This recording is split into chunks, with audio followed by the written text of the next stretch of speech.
Baik, kita lanjutkan. Ya, dalam sistem sentralisasi, kantor pusat, ya, tadi kita sudah lihat bagaimana dengan sistem desentralisasi ya. Untuk sistem desentralisasi ini memang dilakukan pada saat perusahaan itu memang dia percaya kepada setiap cabang, kantor cabang untuk mengambil keputusan, lalu mengambil keputusan sesuai dengan kondisi atau operasional yang ada di dalamnya. Jadi setiap adanya pembelian, penjualan, pembayaran gaji karyawan, pembelian alat tulis kantor, dan lain sebagainya, sejauh itu berhubungan dengan operasional perusahaan, maka dari sana perusahaan atau khususnya induk akan memberikan kuasa atau mendelegasikan wewenang tersebut kepada cabang. Lalu bagaimana Pak? Kalau kita lihat dari eh, rekening koran yang ada di dalam desentralisasi. Nah, di situ kan hal yang penting mengenai akuntansi dan pencatatan sistem desentralisasi terhadap transaksi yang menghubungkan antara pusat dengan cabang adalah rekening koran timbal balik atau RK. Sehingga pencatatan setiap transaksi dalam jurnalnya juga sedikit berbeda dengan jurnal biasa. Nah, jadi nanti kita pakai RK timbal balik untuk melakukan pencatatan dari sisi pusat maupun dari sisi cabang. Nah, berikut ini adalah sistem sentralisasi penjurnalan yang dibuat dalam sistem sentralisasi. Kantor cabang mengirim kas sebesar 200.000 untuk pembukaan kantor cabang. Maka dari itu, jurnalnya adalah branch office, kantor cabangnya 200.000, lalu kreditnya adalah cash atau aset. Ya, cash atau aset.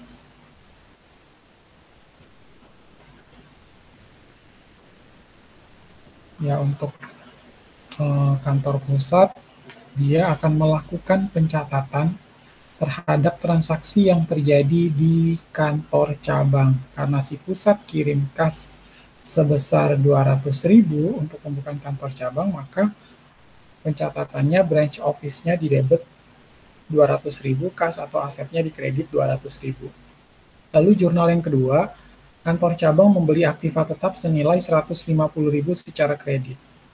Ya, karena cabang membeli aktiva tetap, maka pencatatannya fix aset bertambah.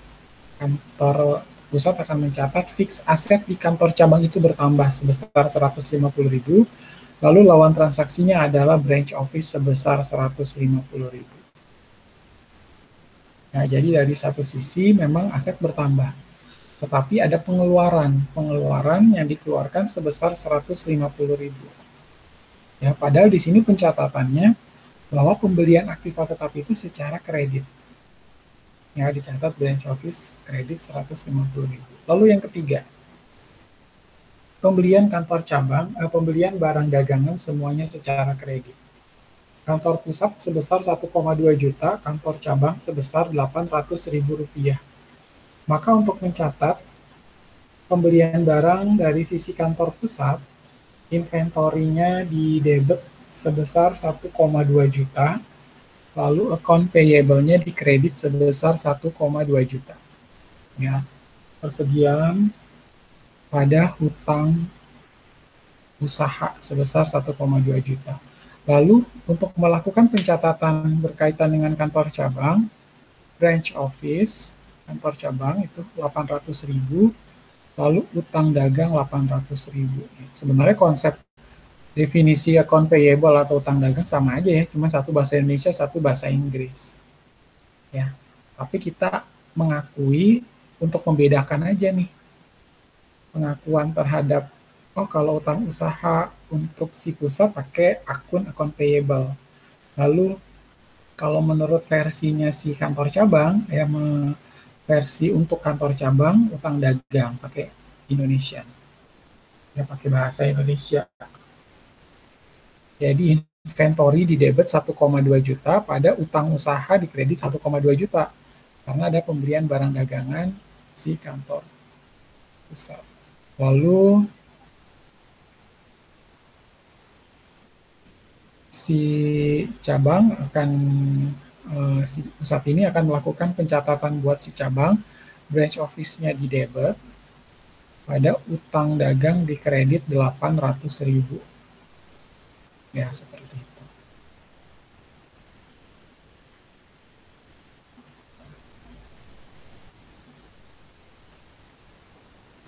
Rp1.200.000 dan Rp800.000. Lalu yang keempat, pengiriman barang dagangan dari pusat ke kantor cabang. Ya, pengiriman barang dagangan dari kantor pusat ke kantor cabang sebesar Rp275.000, persediaan kantor cabang Rp275.000, lalu persediaan di kantor pusatnya jadi berkurang sebesar Rp275.000. Dari sisi persediaan kantor cabang pasti bertambah 275, tapi dari sisi pusat dia justru berkurang sebesar 275.000. Jelas ya? 4 jurnal dalam sentralisasi. Nah, penjualan barang semuanya dilakukan secara kredit. Ya, untuk penjualan barang ini semuanya dilakukan secara kredit. Kantor pusat 1,5 juta, kantor cabang 700.000. Lalu ada pengakuan harga pokok atas barang dagangan yang dijual tersebut masing-masing 1 juta dan Rp400.000. Nah, untuk pencatatan home office piutang dagang untuk kantor pusat, ya, piutang dagang home office 1,5 juta pada penjualan 1,5 juta. Lalu HPP yang diakui sebesar 1 juta ya. HPP 1 juta di debit, persediaan di kredit 1 juta. Oh, HPP di debit, Pak. Ya, secara logika aja bahwa HPP itu harga pokok penjualan dia sebenarnya kayak biaya. Berarti dia saldo normalnya adalah debit, makanya kita taruh dia di debit ya. HPP bertambah di debit 1 juta pada persediaan di kredit 1 juta. Untuk mencatat harga pokok penjualan punya kantor pusat. Lalu untuk kantor cabang, branch office piutang dagang sebesar Rp700.000 ya. Lalu penjualannya sebesar Rp700.000. Ya, kita nih jurnal kita juga kalau penjualan saldo normal penjualan adalah dikreditkan. Lalu untuk piutang dagang saldo normalnya di debit. Ya, ini si pusat ceritanya mau mencatat buat si cabang tetap sama ya.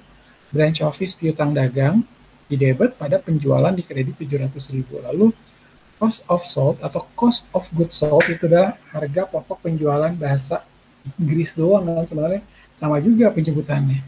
Pada persediaan di kredit 400.000. Jadi cost of sold-nya 400, persediaannya adalah Rp400.000. Ya, seperti itu. Dari sini teman-teman bisa melihat ya, oh ternyata untuk pencatatan penjualan secara kredit, baik home office maupun branch office sebenarnya sama. Dan juga pencatatan persediaan, pencatatan harga pokok penjualan pun, harga pokok atas barang dagangannya pun sama sebenarnya. Satu pakai HPP, satu pakai cost of goods sold. Tapi sebenarnya definisinya adalah sama. Ya, kemudian yang berikut. Penagihan piutang dagang kantor pusat 1,3 juta, kantor cabangnya adalah Rp500.000. Kas di debit 1,3 juta ya, karena piutang dagang. Kasnya bertambah ya, karena ditagih, kasnya nambah. Kas di debit 1,3 juta, lalu di kredit piutang dagang di kredit 1,3 juta rupiah. Lalu kas di debit 500.000 untuk cabang, lalu piutang dagang di kredit sebesar 500.000. Ya, untuk melakukan pencatatan penerimaan piutang dagang. Ya, piutang dagang atau piutang usaha. Lanjut. Nah, di dalam sistem desentralisasi, transaksi keuangan kantor cabang di dalam sistem desentralisasi itu dikelompokkan menjadi 2 transaksi. Transaksi apa, Pak? Transaksi antara kantor cabang di dalam sistem desentralisasi dikelompokkan menjadi 2. Transaksi antara kantor cabang dengan kantor pusat. Ya, di mana transaksi ini akan mempengaruhi hubungan kantor cabang dengan kantor pusat. Sehingga transaksi ini dicatat baik oleh kantor cabang maupun kantor pusat. Ya, lebih bagus ya begitu ya, karena apa? Si pusat mencatat A, ya sama si cabang juga mencatat hal yang sama. Kalau misalnya si pusat nyatet tapi si cabang nggak punya pencatatan juga jadi aneh kan. Jadi dia juga nggak bisa monitoring bener nggak sih transaksi yang dicatat sama si pusat. Jangan terima-terima aja gitu. Wah ini udah bener Pak, udah, oh ini belum tentu ya, kita harus pastikan dulu. Ya seperti itu. Nah kemudian kita lanjutkan.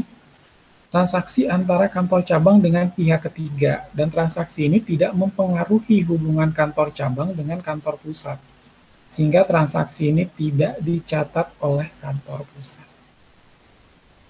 Ya, seperti itu. Jadi, berkaitan dengan transaksi antara kantor cabang dengan pihak ketiga, jadi kalau misalnya si kantor cabang ini ada transaksi dengan vendor, supplier, atau customer-nya, ya, jadi dia si pusat nggak perlu tahu dan pusat juga tidak perlu mencatat. Itu adalah urusan internalnya si cabang. Tapi kalau seandainya pusat nyuruh cabang untuk transfer ke cabang lain atau kirim barang ke cabang lain atau si pusat ini minta si cabang kirim barang ke pusat, nah itu baru menjadi concern daripada pusat untuk melakukan pencatatan. Nah, jadi si pusat ini harus melakukan pencatatan bila hal itu berkaitan dengan pengiriman barang atau transfer dana uang ke masing-masing antar cabang atau dari cabang ke pusat atau dari pusat ke cabang, itu pasti harus dicatat oleh pusat. Ya, biasanya demikian. Tapi kalau yang berkaitan dengan pihak ketiga itu tidak di dalam sistem desentralisasi. Nah, kemudian contoh transaksi yang mempengaruhi kantor pusat dan kantor cabang antara lain, ya, pengiriman kas atau aktiva dari kantor pusat ke kantor cabang dan sebaliknya.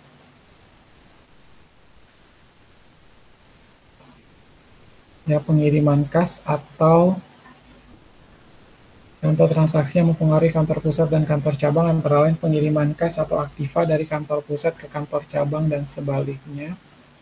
Lalu pengiriman barang dagangan dari kantor pusat ke cabang dan sebaliknya, ya, itu yang mempengaruhi pusat dan cabang. Lalu pembebanan biaya oleh kantor pusat kepada kantor cabang dan sebaliknya. Lalu ada pengakuan laba atau rugi kantor cabang. Kemudian ada penagihan piutang kantor pusat oleh kantor cabang dan sebaliknya.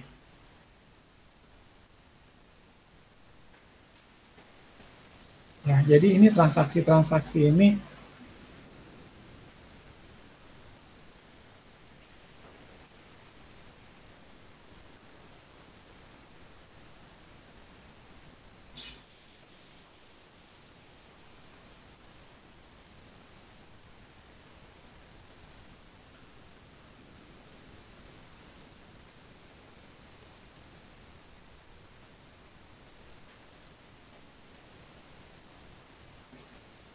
ya, kemudian berkaitan dengan transaksi-transaksi ini teman-teman bisa melihat ya bahwa oh berarti mulai nomor 1 sampai dengan nomor 5 itu pasti akan masuk dalam kategori apa, harus dicatat oleh si pusat. Pusat akan mencatat pengiriman kas atau aktiva.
Ya, kemudian selanjutnya ini adalah ilustrasi pembuatan jurnal dari versi kantor pusat maupun kantor cabang.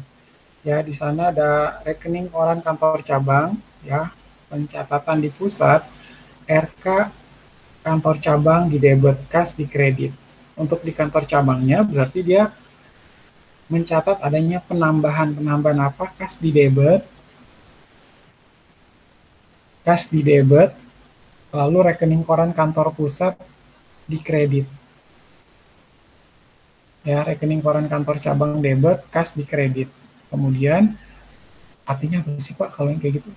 Pencatatan apabila ini sesuai dengan yang ini. Pengiriman kas atau aktiva dari kantor pusat ke kantor cabang, jurnal kita yang pertama tuh ini. Si pusat ngirim uang ke cabang, berarti RK kantor cabang di debit bertambah, kasnya si pusat berkurang. Tapi dari sisi kantor cabang, kasnya si cabang bertambah, lawan transaksinya adalah rekening koran kantor pusat di kredit. Ya, karena duit berasal dari si pusat. Maka dari itu kasnya si kantor cabang nambah, tapi si pusat akan berkurang. Ya, rekening koran kantor pusatnya di kredit. Lalu yang kedua, pengiriman barang dagangan dari kantor pusat ke cabang. Jurnalnya gimana Pak? Pengiriman barang. Maka dari itu jurnal kita di pusat, rekening koran kantor cabang di debit, pengiriman barang ke kantor cabang. Ya.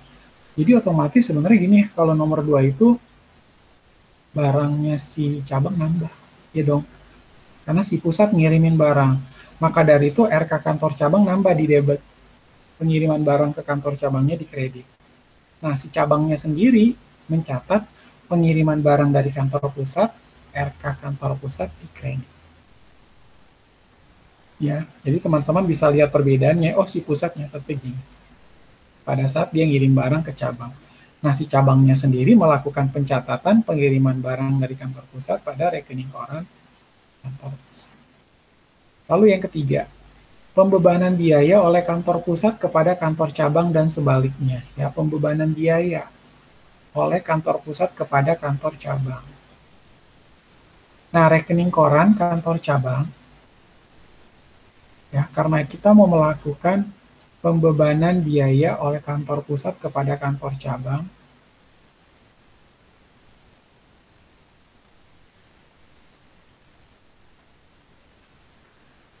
rekening koran kantor cabang di debit pada biaya di kredit, ya kan? Karena kondisi kita yaitu pembebanan biaya ini oleh kantor pusat, si pusat membebankannya kepada kantor cabang. Makanya rekening koran kantor cabang debit, biaya kredit. Nantinya si cabang mencatat biayanya nambah. Ya, biayanya nambah di debit pada rekening koran kantor pusat di kredit. Ya, itu di rekening koran kantor pusat di kredit. Ya. Jadi biaya pada RK kantor pusat untuk di cabang. Lalu transaksi yang keempat, pengakuan laba atau rugi kantor cabang. Ya. Pengakuan laba atau rugi kantor cabang. Teman-teman bisa lihat. Rekening koran kantor cabang di debit pada laba rugi kantor cabang. Lalu si kantor cabang sendiri melakukan pencatatan ikhtisar laba rugi di debit pada rekening koran kantor pusat.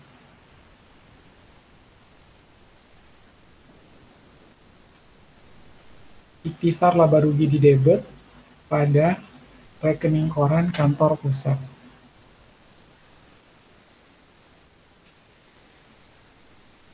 Ya, karena mengakui laba rugi kantor cabang. Lalu yang kelima, penagihan piutang kantor pusat oleh kantor cabang dan sebaliknya.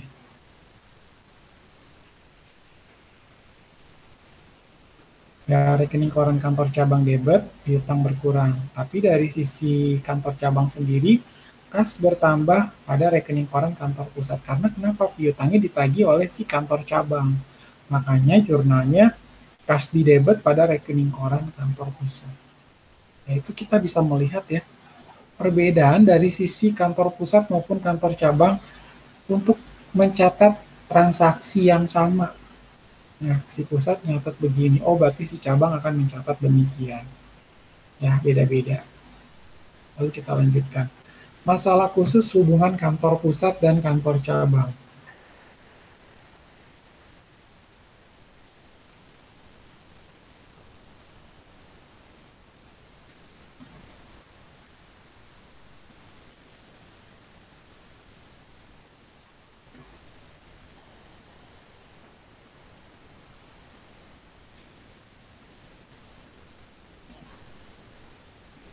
Ya, masalah khusus hubungan kantor pusat dan kantor cabang. Ya, kantor cabang di luar negeri.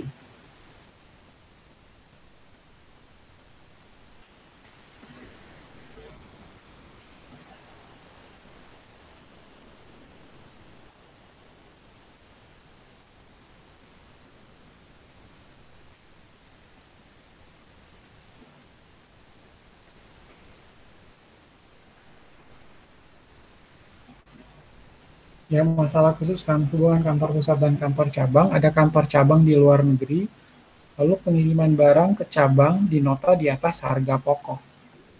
Lalu pengiriman aktiva antar cabang atas perintah kantor pusat. Ya, jadi masalah-masalah khususnya memang banyak yang terjadi ya. Kantor cabangnya ada di luar negeri, tambah lagi pengiriman barang ke cabang di nota di atas harga pokok, lalu pengiriman aktiva antara cabang atas pengiriman aktiva antar cabang atas perintah kantor pusat. Untuk pengiriman barang ke cabang di nota di atas harga pokok, dalam pembahasan di muka, pengiriman barang dagangan dari kantor pusat ke kantor cabang selalu dinota dan dicatat berdasarkan harga pokok. Namun bisa jadi pengiriman barang dagangan dari kantor pusat ke kantor cabang dinota di atas harga pokok. Ya, padahal kan kita maunya berdasarkan harga pokok kan. Tapi kondisinya, faktanya, pengiriman barang dagangan dari pusat ke cabang itu dinota di atas harga pokok. Nah, oleh karena kantor pusat kelebihan harga nota, harga yang dibebankan pada kantor cabang di atas harga pokok, akan dikredit ke rekening cadangan kelebihan harga atau laba kotor belum direalisir. Jadi waktu mengirim barang, kantor pusat akan mencatat sebagai berikut ya. Jadi teman-teman harus pahami dulu bahwa oleh karena kantor pusat itu kelebihan harga nota, harga yang dibebankan pada kantor cabang di atas harga pokok, akan dikredit ke rekening cadangan kelebihan harga atau laba kotor belum direalisir. Jadi pada saat mengirimkan barang, kantor pusat akan mencatat apabila kantor pusat mencatat persediaan dengan sistem fisik.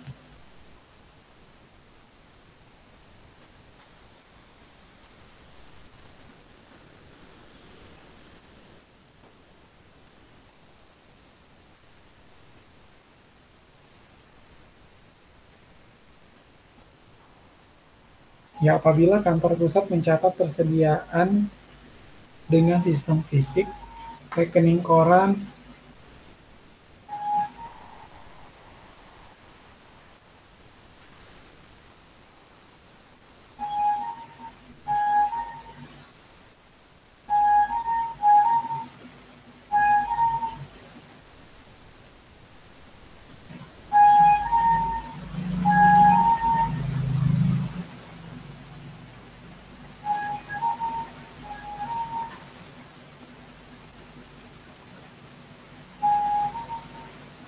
ya, apabila kantor pusat mencatat persediaan dengan sistem fisik, bagaimana pencatatannya?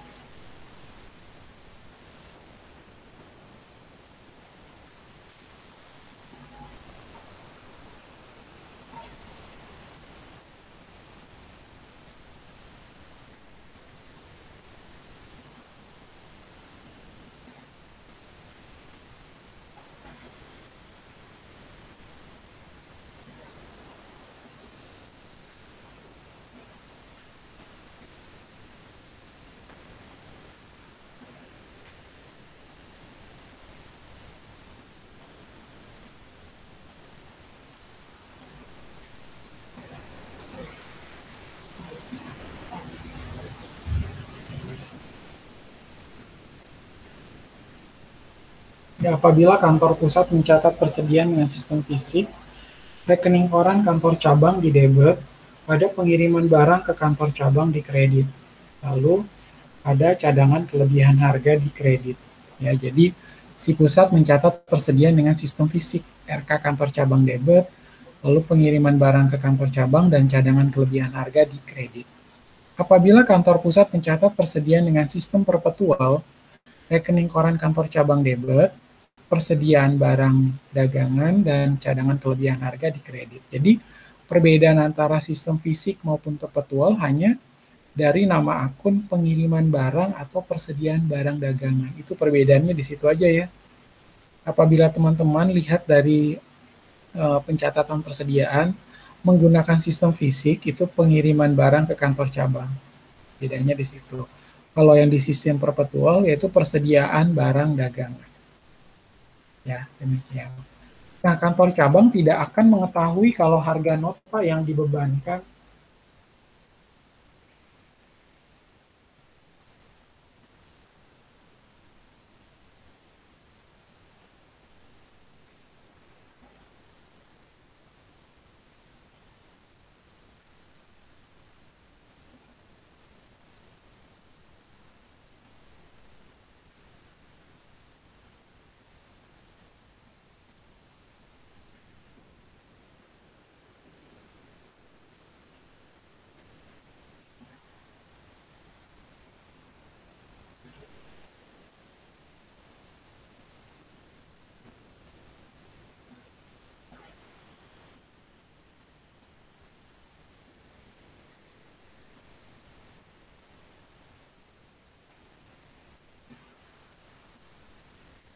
ya, kemudian kantor cabang tidak akan mengetahui kalau harga nota yang dibebankan oleh kantor pusat tersebut adalah di atas harga pokok. Jadi kantor cabang akan mencatat berdasarkan harga nota yang diterima. Jadi dia tuh nggak tahu loh.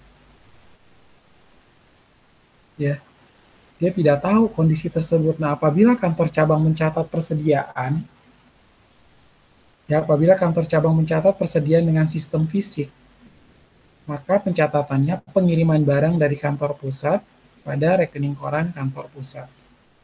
Lalu, apabila kantor cabang mencatat persediaan dengan sistem perpetual, pengiriman barang dari kantor pusat pada rekening koran kantor pusat yang nggak ada bedanya ya. Mau pakai sistem fisik atau sistem perpetual sama aja, nama akunnya juga sama, ya enggak? Pengiriman barang dari kantor pusat pada rekening koran kantor pusat. Ya, jadi di mana dapat dipahami bahwa kantor cabang tidak akan mengetahui kalau harga nota yang dibebankan oleh kantor pusat tersebut adalah di atas harga pokok. Jadi, kantor cabang akan mencatat berdasarkan harga nota yang diterima. Nah, agar laporan keuangan kantor pusat dan laporan keuangan konsolidasi memberikan informasi yang sesungguhnya, dengan kata lain, agar laba atau rugi dari kantor cabang menunjukkan laba yang sesungguhnya, maka cadangan kelebihan atas barang dagangan yang dijual oleh kantor cabang akan diperlakukan sebagai penambah laba dari kantor cabang. Ya, agar laporan keuangan kantor pusat dan laporan keuangan konsolidasi memberikan informasi yang sesungguhnya, ya dengan kata lain agar laba atau rugi dari kantor cabang menunjukkan laba yang aktual ya, maka cadangan kelebihan atas barang dagangan yang dijual oleh kantor cabang akan diperlakukan sebagai penambah laba dari kantor cabang. Dengan jurnal cadangan kelebihan harga di debit pada rugi laba kantor cabang di kredit. Nah, pengiriman aktiva antar cabang atas perintah kantor pusat. Ya, di sini pengiriman aktiva antar cabang atas perintah kantor pusat. Kantor pusat dapat meminta kantor cabang A mengirim aktiva ke kantor cabang yang lain dengan alasan-alasan tertentu. Ya, untuk mempermudah pembahasan, maka transaksi pengiriman aktiva antar cabang atas perintah kantor pusat dikelompokkan menjadi dua, yaitu pengiriman kas dan yang kedua adalah pengiriman barang dagangan. Ya, biasanya seperti itu ya, si pusat ini biasanya kalau nggak memberikan instruksi kepada cabang untuk mengirimkan kas dari cabang ke cabang atau dari cabang ke pusat, atau dia juga bisa memberikan instruksi pengiriman barang dagangan. Cabang A, kamu kirim barang ke cabang Z, atau kamu kirim barang ke cabang D. Ya, jadi kalau nggak pengiriman kas, ya pastinya pengiriman barang dagangan. Nah, pengiriman kas antar kantor cabang atas perintah kantor pusat, transaksi ini akan mempengaruhi masing-masing pihak yang terkait sebagai berikut. Kantor cabang pengirim mencatat rekening kantor pusat di debit pada kas di kredit. Ya, pengiriman kas antar kantor cabang atas perintah kantor pusat. Kantor cabang pengirim, dia membuat rekening kantor pusat debit pada kas di kredit. Lalu kantor cabang penerima, kas di debit pada rekening kantor pusat. Pak, ini kan yang ngirim si cabang, Pak, atas perintah kantor pusat. Ya, ini kan karena atas instruksi kantor pusat, ya kita catat dong. Ya enggak? Kita catatnya melibatkan rekening kantor pusat. Rekening kantor pusat debit pada kas itu si kantor cabang pengirim, kantor cabang penerimanya, kasnya menerima, maka kasnya bertambah pada rekening kantor pusat. Nah, kantor pusatnya sendiri, ya, kantor pusatnya sendiri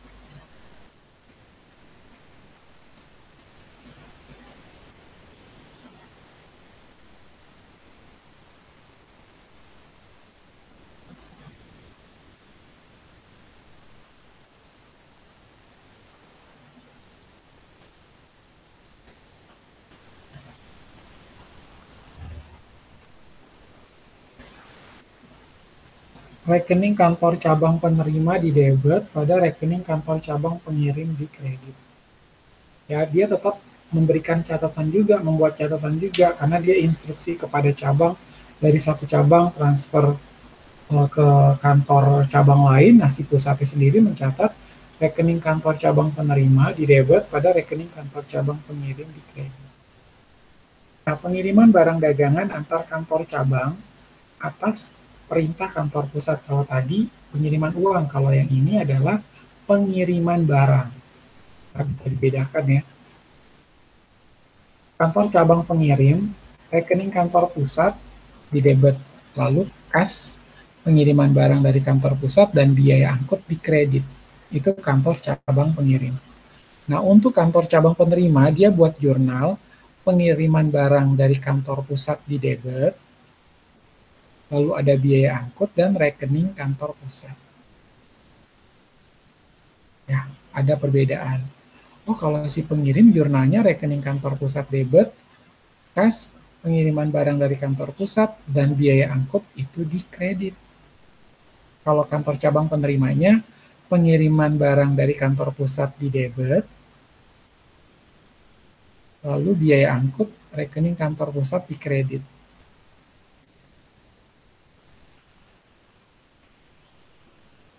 Lalu kantor pusat, rekening kantor cabang penerima di debit, lalu pengiriman barang ke cabang pengirim, lalu rugi kelebihan biaya angkut di debit, dan rekening kantor cabang di kredit. Pengiriman barang ke cabang penerima di kredit. Ya, teman-teman bisa lihat, oh untuk rekening kantor cabang penerimanya debit, si pusat ya mencatat ada pengiriman barang ke cabang pengirim, lalu rugi kelebihan biaya angkut di debit, dan kreditnya adalah rekening kantor cabang kredit dan pengiriman barang ke cabang penerima kredit. Nah, kurang lebih seperti itu. Nah, kemudian kita lanjutkan ya. Untuk topik kita yang kedua itu berkaitan dengan akuntansi kombinasi bisnis. Ya, bagaimanakah dengan akuntansi kombinasi bisnis?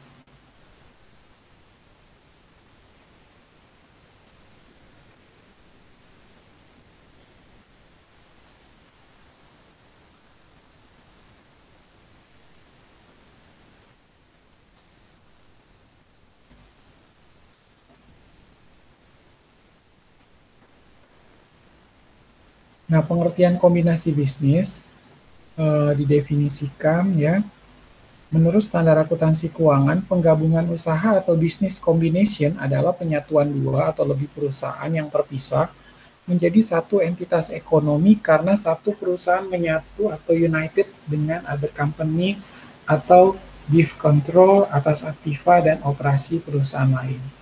Ya, jadi dia united dengan other company, tapi harus ada persyaratan tertentu yang nggak bisa langsung mau menyatu. Begitu aja, tapi nggak ada syarat-syaratnya tidak terpenuhi, itu nggak bisa. Lalu dari sana berusaha ingin memperoleh kendali ya atas aktiva dan operasi perusahaan lain. Hal ini berkaitan dengan PSAK 22 tahun 2010. Yaitu merevisi PSAK 22 tahun 1994. Ya, transaksi kombinasi bisnis terjadi ketika entitas memperoleh pengendalian atas entitas lain yang berupa bisnis. Ya, jadi terjadi ketika entitas memperoleh pengendalian atas entitas lain yang berupa bisnis.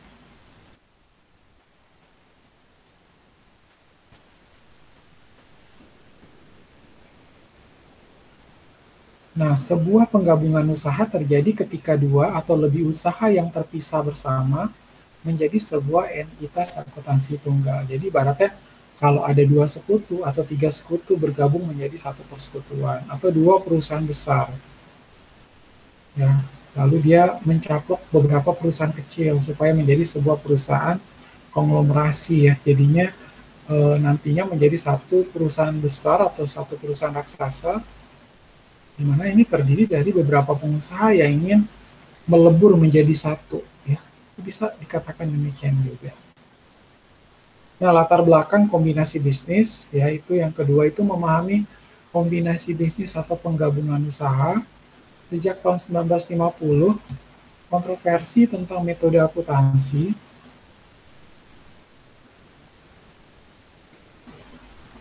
pada metode penyatuan kepemilikan atau pooling of interest method.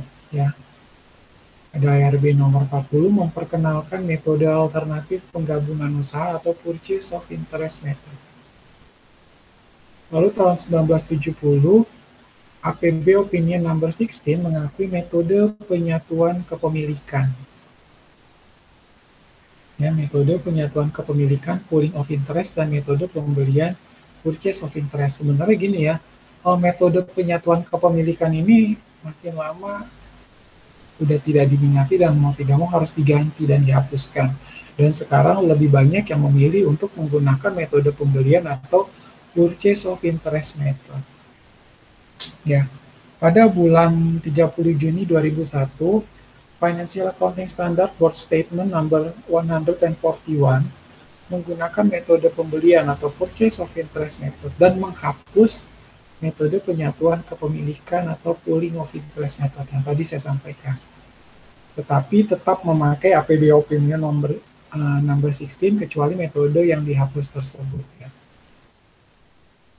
Nah, per 31 Maret 2004, International Accounting Standard Board kemudian mengeluarkan International Financial Reporting Standard 3 sebagai pengganti daripada International Accounting Standard Number 22, di mana melarang menggunakan metode penyatuan kepemilikan. Jadi dilarang, nggak boleh lagi pakai pooling of interest method tadi, dan wajib metode pembelian atau purchase of interest method. Ya, seperti itu. Selanjutnya, International Accounting Standard Board dan juga Financial Accounting Standard Board ini menghasilkan kesepakatan di mana merevisi International Financial Reporting Standard 3 tahun 2004 sehingga terbitlah International Financial Reporting Standard 3 tahun 2008. Dan tahun 1994 Indonesia mengadopsi dari International Accounting Standard 22. Dan sesuai dengan SAK 22 tahun 94 dan menghasilkan yang namanya penggabungan usaha tadi. Ya, didefinisikan sebagai penyatuan dua atau lebih perusahaan yang terpisah menjadi satu entitas ekonomi karena satu perusahaan menyatu dengan perusahaan lain atau memperoleh kendali atas aktiva atau aset dan operasi perusahaan lain. Lalu PSAK 22 tahun 2010 merevisi PSAK 22 tahun 1994. Ya, transaksi kombinasi bisnis terjadi ketika entitas memperoleh pengendalian atas entitas lain yang berupa bisnis. Ya, jadi dia mengendalikan entitas lain atau perusahaan lain. Ya, dengan catatan harus satu perusahaan besar dan yang lainnya adalah perusahaan-perusahaan kecil yang udah mau hampir kolaps atau bangkrut. Ya. Biasanya begitu. Nah, kita lihat perusahaan versus bisnis. Ya, substansi bisnis, aktivitas utama yang direncanakan telah dimulai, yaitu substansi daripada bisnis ya. Ketika ada aktivitas utama, lalu pertama kali sudah direncanakan, yang sudah ada beginning operasional, nah itu sudah dikatakan sebagai bisnis. Lalu yang kedua, terdapat pelaku, kekayaan intelektual, input dan proses serta menghasilkan output. Ada pelakunya, yaitu siapa pengusahanya. Kekayaan intelektualnya ada hak paten yang berkaitan dengan bisnis yang sedang dikelola tersebut, apakah penjualan jasa atau barang, dan itu menjadi kekayaan intelektual. Lalu di dalamnya juga ada sumber daya manusia ya. Lalu dari sana juga akan dilakukan penyerapan persediaan dan proses produksi. Proses produksi dan akhirnya menghasilkan output atau penjualan atau menghasilkan barang atau jasa. Nah, berikut adalah alasan penggabungan usaha. Sebenarnya tujuan utamanya apa sih Pak? Tujuan utamanya adalah meningkatkan profitabilitas. Kalau tadi saya sampaikan memang perusahaan itu dia udah perusahaan besar, tapi dia merasa bahwa wah kayaknya ini kurang menantang, kurang nih challenge-nya. Jadinya dia mau ngambil perusahaan baru lagi. Dan ibaratnya kalau dia ini sebenarnya udah konglomerat ya. Lalu dia berniat untuk ya kata kasarnya mencaploklah perusahaan-perusahaan lain supaya semakin besar dan semakin raksasa, ibaratnya begitu. Akhirnya menjadi sebuah konglomerasi karena dengan tujuan meningkatkan profitabilitas. Ya, di sana memahami motivasi ekonomi yang mendasari penggabungan atau kombinasi bisnis. Ya, seperti itu. Lalu integritas operasi, ada integritas horizontal, integritas vertikal maupun konglomerasi. Jadi dia bisa naik ke atas atau menyamping ya. Jadi dia mengambil atau mengendalikan perusahaan-perusahaan yang sejenis dengan dia. Atau kalau misalnya dia ingin banyak segmen, jadi dia juga ngambil beberapa perusahaan-perusahaan lain yang beda produksi dengan dia. Karena dia ingin membuat perusahaan menjadi lebih kuat dan lebih besar lagi dari yang sekarang dia miliki. Ya, jadi integrasi operasi itu secara horizontal maupun secara vertikal, serta konglomerasi. Lalu yang ketiga, memahami motivasi ekonomi yang mendasari penggabungan atau kombinasi bisnis. Pertama adalah keuntungan atau keunggulan daripada biaya-biaya yang akan dikeluarkannya. Tentu dia juga berpikir ya setelah dia mencaplok perusahaan-perusahaan lain yang tadi, apa sih keunggulannya kalau misalnya banyak biaya nih yang bakalan gue dapetin, tapi sebanding nggak nanti dengan profitabilitas yang akan gue peroleh. Dia udah pikir ke arah sana kan. Oh ternyata walaupun biayanya sekian, cukup signifikan sih biayanya, tapi ternyata profitabilitasnya jauh lebih tinggi lagi. Oh ya udah saya ambil. Lalu yang kedua, menurunkan risiko lebih rendah. Ya. Tapi biasanya kalau perusahaan itu makin besar, risiko pasti makin tinggi ya. Ya, karena mereka ibaratnya sudah menjadi sebuah perusahaan besar, sudah terbiasa dengan berbagai masalah, jadi dia bisa menurunkan resiko ya, menekan jangan sampai muncul resiko yang besar. Lalu memperkecil keterlambatan operasi. Ya, jadinya di mana fasilitas-fasilitas sudah ada. Kalau fasilitas sudah lengkap kan lebih enak ya. Kalau dia ngambil perusahaan baru, dan perusahaan baru itu udah punya gudang. Gudangnya ada di beberapa cabang yang ada di seluruh Indonesia. Ada di Malaysia, Kalimantan, lalu ada di Singapura, bahkan udah merambah-rambah ke negara-negara ASEAN lainnya. Dari sana akhirnya akan memperkecil keterlambatan operasi karena barang cepat tersedia. Nggak perlu nunggu lama-lama. Orang masing-masing cabang udah punya kok, atau masing-masing perusahaan ini sudah punya operasional yang kuat, ya. Dari sana bisa menyediakan persediaan dan akhirnya penjualan tetap lancar seperti yang diharapkan. Lalu yang keempat, akuisisi aktiva tidak berwujud, ya. Di sini ada hak paten, yaitu motivasi ekonomi yang mendasari juga ya. Oh ternyata ada hak patennya, jadi udah nggak usah takut. Dengan dia beli perusahaan itu dia dapat hak patennya juga, yaitu keuntungannya dia udah lihat. Lalu menghindari pengambil alihan oleh perusahaan besar, karena udah besar perusahaan ini. Jadi kalau misalnya mau dilikuidasi, kalau bank itu adalah dalam kondisi bank ini mau dipindahkan atau dilikuidasi oleh pemerintah atau sudah dipantau oleh otoritas jasa keuangan, ya nggak bisa ya karena dia udah kuat. Karena apa, dia sudah diambil alih oleh bank-bank yang besar misalnya seperti itu. Kemudian lainnya adalah keuntungan pajak lainnya. Di situ adalah dari alasan pribadi. Jadi keuntungan pajaknya bisa memudahkan mereka untuk melakukan tax planning atau perencanaan pajak apabila perusahaannya banyak segmen, lalu perusahaannya juga makin besar, memang kondisi memang pasti laba akan tinggi, tapi memudahkan juga mereka dalam melakukan tax planning atau perencanaan pajak. Nah, kita lihat the legal form of business combination ya. Nah, dalam business combination atau kombinasi atau penggabungan usaha ini, satu ada akuisisi yang terbagi atas dua, yaitu apa? Merger dan konsolidasi. Nah, merger itu apa? Merger atau penggabungan itu seperti apa sih?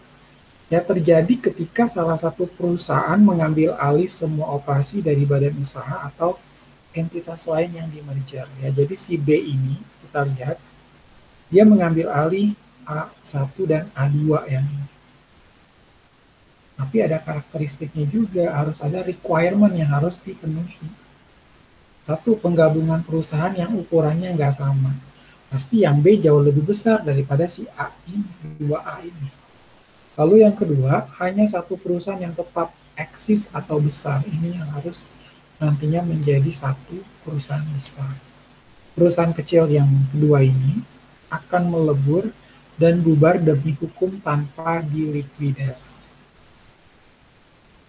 Ya, jadi tanpa harus dilikuidasi, akhirnya dia langsung melebur bersama dengan atau menjadi satu keutuhan, itu B. Ya, seperti itu. Kita lanjut.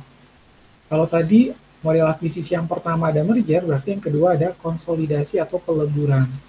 Ya, terjadi ketika sebuah perusahaan baru dibentuk untuk mengambil alih aktiva dan operasi dari dua atau lebih entitas bisnis yang sebelumnya terpisah. Ya, requirement-nya apa nih kalau konsolidasi atau peleburan? Penggabungan perusahaan yang ukurannya relatif sama. Jadi ukurannya hampir sama. Lalu muncul satu perusahaan baru dan mendapatkan status badan hukum. Perusahaan yang meleburkan diri bubar demi hukum tanpa dilikuidasi. Jadi perusahaan-perusahaan yang meleburkan diri itu nanti akan dibubarkan, tapi tanpa dilikuidasi. Tapi kalau merger tadi, tidak perlu dilikuidasi. Ya, dia nggak perlu dilikuidasi. Tapi kalau dikonsolidasi harus kalau di perusahaan yang meleburkan diri, bubar demi hukum tanpa juga dilikuidasi ya kalau dikonsolidasi. Kalau yang di merger tadi, perusahaan kecil melebur dan bubar demi hukum pun tanpa dilikuidasi. Sorry ya tadi, maksudnya baik merger maupun dari sisi konsolidasi atau peleburan itu sama-sama tidak dilikuidasi ya, tidak dilikuidasi.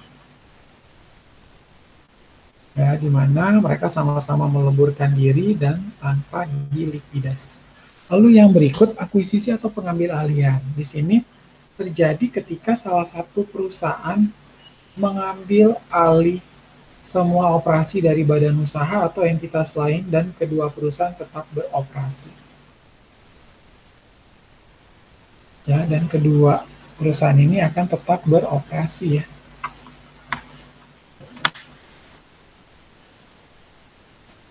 Salah satu perusahaan ambil alih semua operasi dari badan usaha atau entitas lain, di mana yang dua perusahaan itu tetap beroperasi. Terus requirement-nya apa, Pak?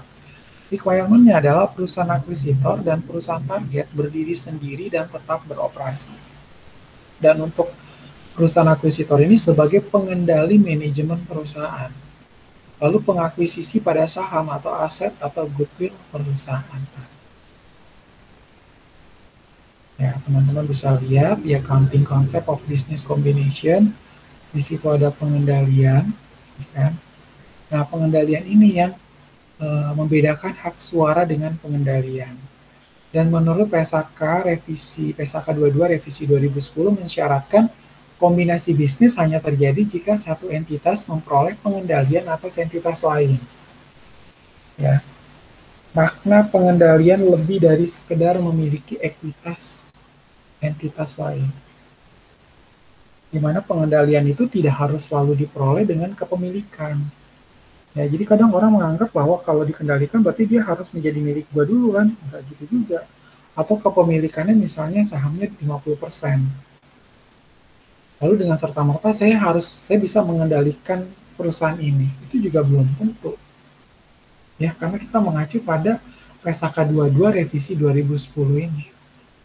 Mensyaratkan kombinasi bisnis hanya terjadi jika satu entitas memperoleh pengendalian atas entitas lain.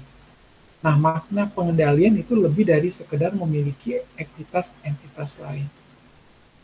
Ya, di mana pengendalian tidak harus selalu diperoleh dengan kepemilikan yang pertama.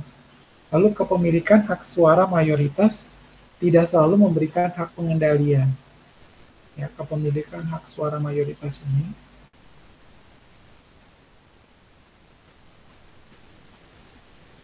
kepemilikan hak suara mayoritas ini tidak selalu memberikan hak pengendalian. Tadi saya bilang, mau sahamnya dia 51%, dan dia bisa dikatakan sebagai hak suara mayoritas, tapi tidak selalu memberikan hak pengendalian. Nah, contoh ya, membedakan hak suara dengan pengendalian.